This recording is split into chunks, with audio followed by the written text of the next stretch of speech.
Hi friends, இன்னைக்கு ஒரு சூப்பரான காரசாரமான ஒரு சட்னி தான் சாப்பிட போகிறோம். நல்லா ஒரு சூடாக இட்லி தோசையோட வச்சு சாப்பிட ஒரு அருமையான சைட் டிஷ்ஷாக இருக்கும். வாங்க எப்படி செய்கிறதுன்னு வீடியோக்குள்ளே போய் பார்க்கலாம். ஃபஸ்ட்டு இந்த ரெசிபி செய்கிறதுக்கு நான் இன்றைக்கி ஒரு 1 டேபிள் ஸ்பூன் ஆயில் ஊற்றிருக்கேன். அதில் ஒரு 1 டீஸ்பூனுக்கு உடச்ச உளுந்து எடுத்திருக்கேன். இப்போ இது கூட நான் அன்னைக்கு ஒரு 2 மீடியம் சைஸ் வெங்காயத்தை நல்லா இந்த மாதிரி கட் பண்ணி எடுத்திருக்கேன் நீல வாக்கில். அதோட ஒரு மீடியம் சைஸ் தக்காளியும் கட் பண்ணி சேர்த்துருக்கேன்.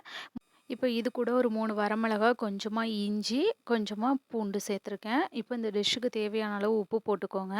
அந்த வெங்காயம் உங்களுக்கு நல்லா வதங்கிடக்கூடாது. கொஞ்சம் கிளாஸ் கலரில் கலர் சேஞ்ச் ஆகும். லைட் ப்ரவுன் கலரில் அந்த அளவுக்கு சேஞ்ச் ஆனால் போதும்.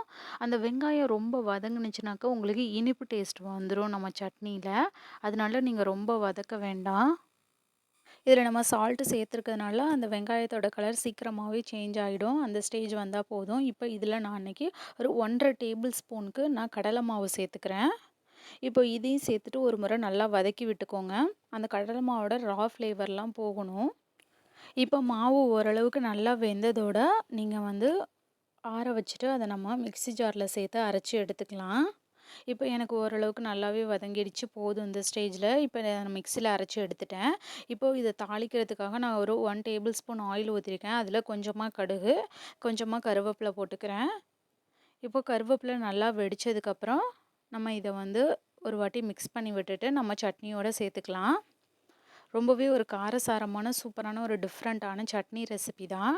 இதை நீங்கள் இட்லி, தோசை, ஈவன் சப்பாத்தி கூட வச்சு சாப்பிட்லாம். ரொம்பவே நல்லாயிருக்கும் இதோட ஃப்ளேவரு.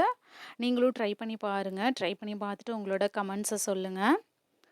தேங்க்ஸ் ஃபார் வாட்சிங். DD shine recipes and tips சேனலை லைக் பண்ணுங்கள், ஷேர் பண்ணுங்கள், சப்ஸ்கிரைப் பண்ணுங்கள். உங்கள் ஃப்ரெண்ட்ஸ் அண்ட் ஃபேமிலிஸ் கூட ஷேர் பண்ணுங்கள். நாளைக்கு திரும்பவும் ஒரு புதிய ரெசிபியோட மீட் பண்ணலாம். பாய்.